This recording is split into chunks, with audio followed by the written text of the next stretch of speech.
নমস্কার বন্ধুরা, আজকের একটি নতুন ভিডিও নিয়ে আপনাদের সামনে উপস্থিত হয়েছি। গ্রিডসের প্রখর তাপ এবং বর্ষার হাত থেকে আপনার ছাদকে পার্মানেন্ট প্রোটেকশান দেওয়ার জন্য বাড়িতে রুফ সেট করা খুবই অত্যাবশ্যক হয়ে পড়েছে। কিন্তু কোন কোম্পানির কোন মেটেরিয়াল আপনার ছাদের জন্য লাগাবেন এবং আপনার ছাদ কতটা স্কোয়ার ফিটের ওপরে কত খরচ পড়বে তার সম্পূর্ণ বিবরণ জানতে এই ভিডিওটি শেষ পর্যন্ত দেখুন।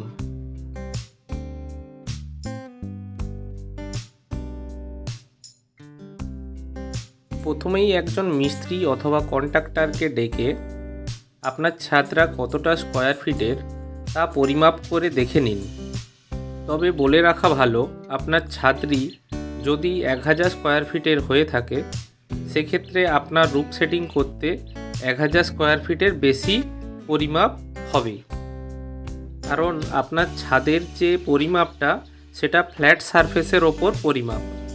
যখন রুফ সেট বানাবেন সেটা একচালাই হোক কিংবা দোচালা, সেটা কার্ভ শেপের ওপর হবে। যাই হোক, আমার ছাদের পরিমাপ ছিল 1400 স্কোয়ার ফিট ফ্ল্যাট সারফেসে।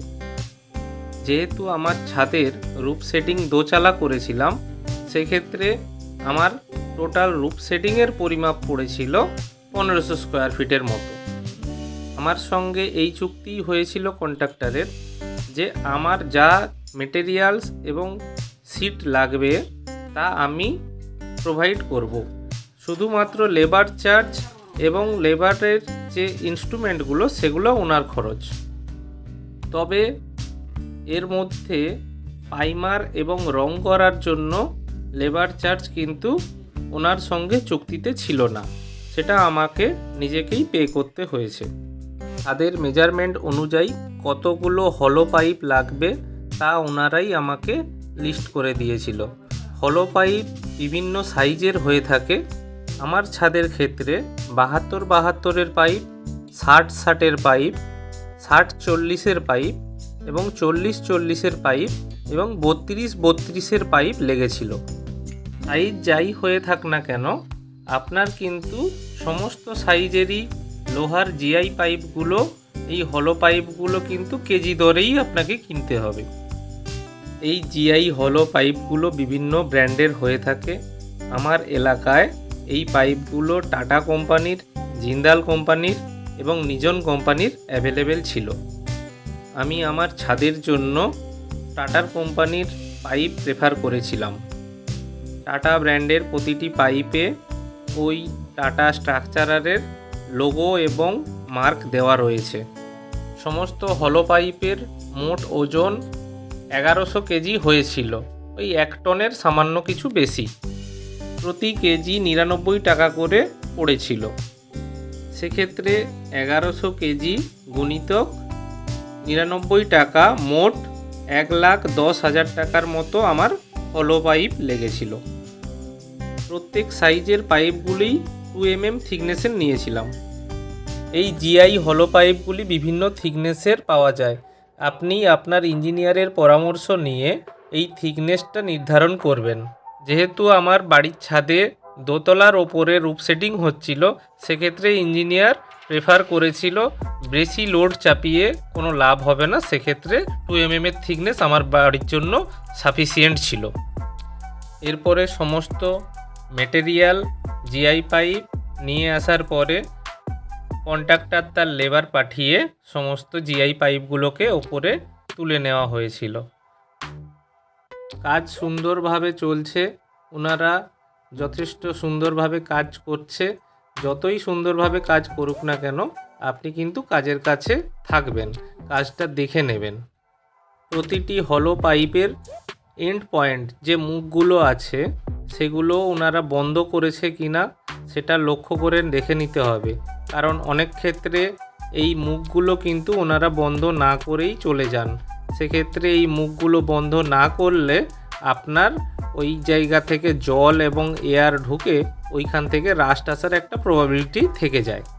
যদিও এই পাইপগুলি সম্পূর্ণ জিআই মানে গ্যালভানাইজ করা, তা সত্ত্বেও এই পাইপগুলোতে কিন্তু ওই যেই জায়গাগুলো জয়েন্ট করছে ঝালাই করে ওই জায়গাগুলোতে একটা ব্রাউন ব্রাউন কালার এসে যায়। সেক্ষেত্রে আপনারা চাইলে এই জায়গাগুলো ভালো করে সিরিজ পেপার দিয়ে ঘষে পরিষ্কার করার পরে প্রাইমার এবং রং করে নেবেন। আমিও ঠিক এটাই করেছিলাম। এই স্ট্রাকচারগুলি দাঁড়িয়ে যাওয়ার পরে এর ওপরে সিট চেপে যাবে। সিট যদি একবার চেপে যায় তার ওপরে প্রাইমার এবং রং করা খুবই কষ্টকর হবে। সেই কারণে আমরা ডিসিশান নিয়েছিলাম এই পুরো স্ট্রাকচারগুলি হয়ে যাওয়ার পরে ভালো করে ঘষে পরিষ্কার করে এক কোট প্রাইমার এবং এক কোট রং করে নেব। এদিকে বলতে বলতে আমার বউ ওপরে এসে কাজ পরিদর্শন করছে।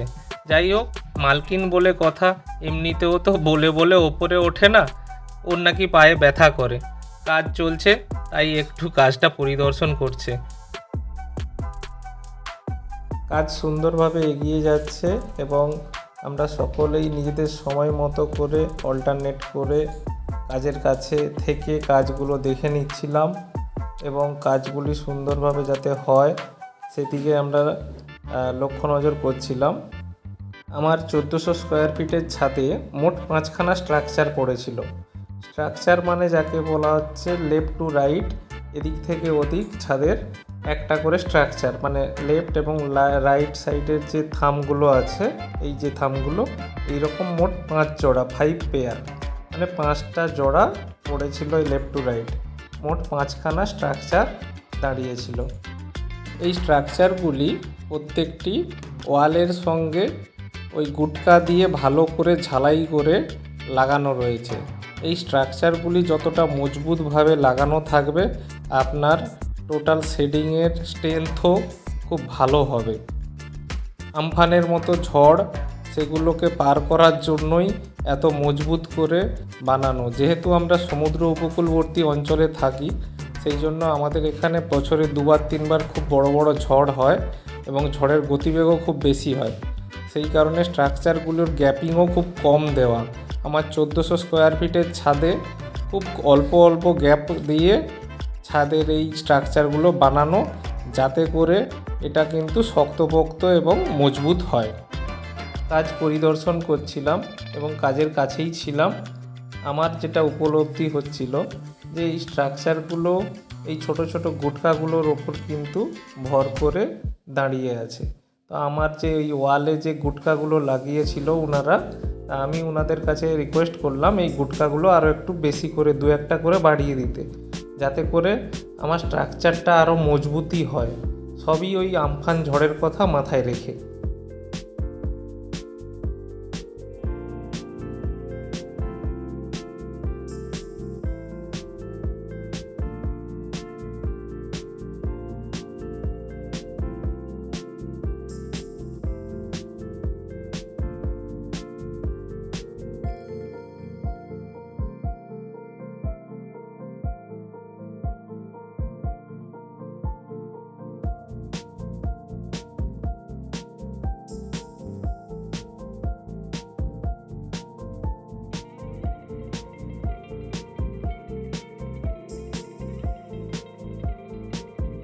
স্ট্রাকচারের যখন কাজ হবে তখন দেখে নেবেন প্রতিটি স্ট্রাকচার লাগানোর আগে ওয়াটার লেভেল ভালো করে মার্কিং করে তারপরে যেন স্ট্রাকচারগুলো ওনারা লাগান।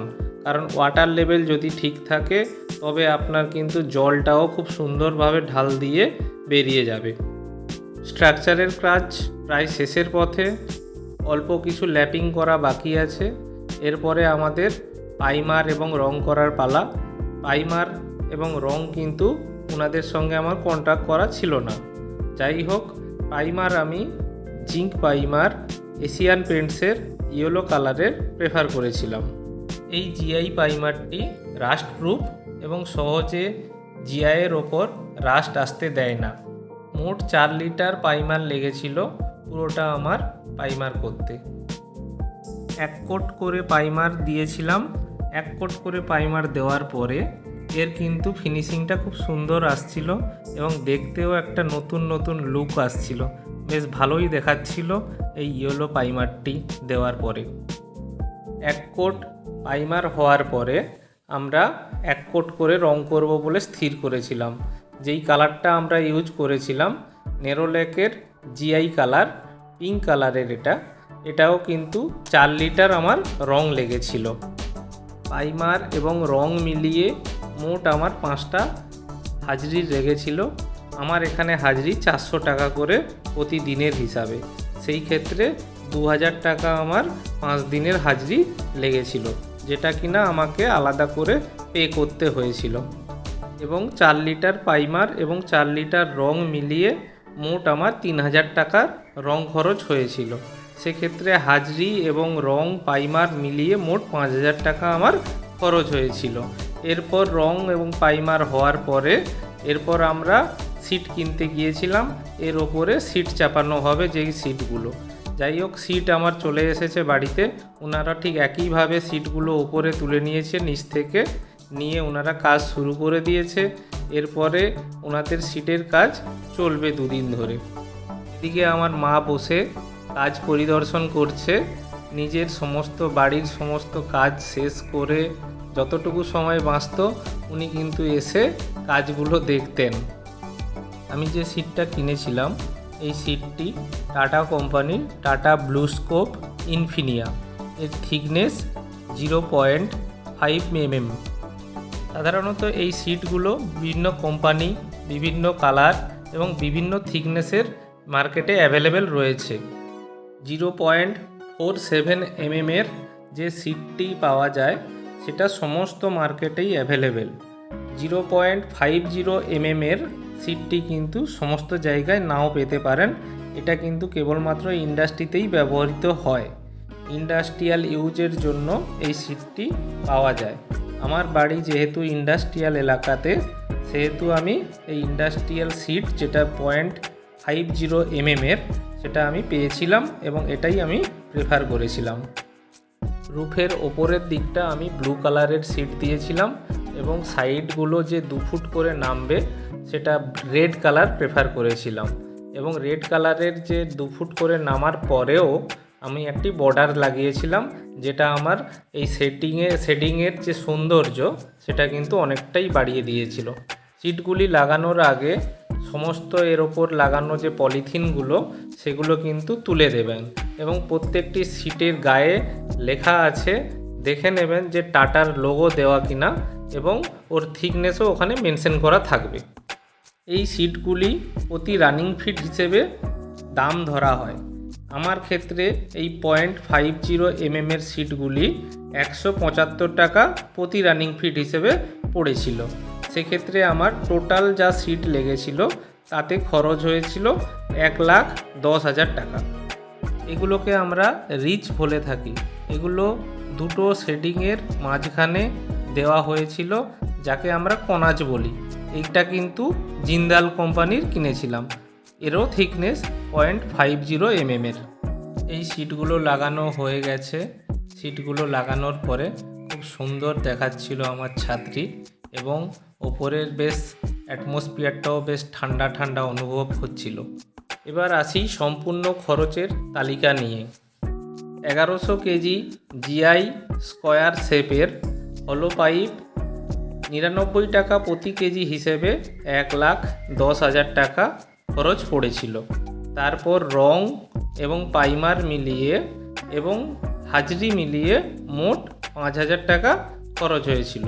টোটাল খরচ 1,15,000 টাকা। এরপর 0.50 mm এর টাটার সিট এবং সুন্দর এই বর্ডারটা নিয়ে পড়েছিল 1,10,000 টাকা। টোটাল আমার খরচ এ পর্যন্ত 2,25,000 টাকা। এবার আসি লেবার চার্জ। মোট 1500 স্কোয়ার ফিটের আমার এই কাজটি হয়েছিল। 1500 স্কোয়ার ফিটের প্রতি স্কোয়ার ফিট 35 টাকা হিসেবে টোটাল খরচ হয়েছিল 60,000 টাকা। এভাবে পুরো কাজটি শেষ করতে আমার 1400 স্কোয়ার ফিট ছাদের ক্ষেত্রে যা খরচ পড়েছিল তা 2,90,000 টাকার মতো। এভাবে আপনারাও আপনার বাড়ির ছাদের পরিমাপ অনুযায়ী কত খরচ পড়তে পারে একটা কিন্তু রাফ আইডিয়া পেয়ে যাবেন। কাজটি 2026 সালের মার্চ মাসের প্রথম সপ্তাহে হয়েছিল। এভাবে আপনি আপনার স্বপ্নের বাড়িটিকে সুন্দর রূপ দিতে এবং আপনার ছাদকে পার্মানেন্টলি প্রোটেক্ট করতে শেডিং করতে পারেন আপনার বাজেট অনুযায়ী। ভিডিওটি দেখে উপকৃত হলে একটা লাইক দিয়ে যাবেন এবং কোনো রকম কোশ্চেন থাকলে কমেন্টে করে যাবেন। ধন্যবাদ ভিডিওটি দেখার জন্য।